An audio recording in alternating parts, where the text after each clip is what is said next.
In this video, I want to show you how to remove the upper glove box of your Chevrolet Trax in case you want to replace it or for any other reasons.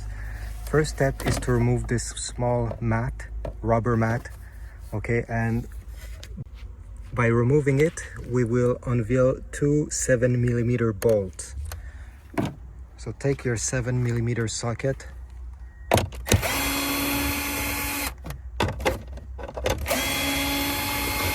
and remove these two bolts.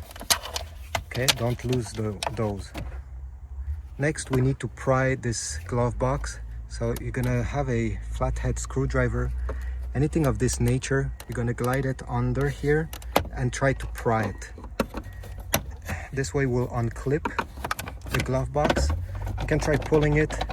If it's not working, don't worry, try to pry the sides as well.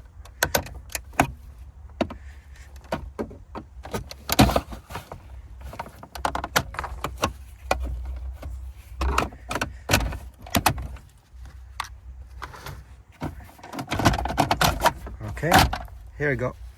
So now we have the glove box out. We can put back the mat, close it, and now you're ready to replace it with a new one.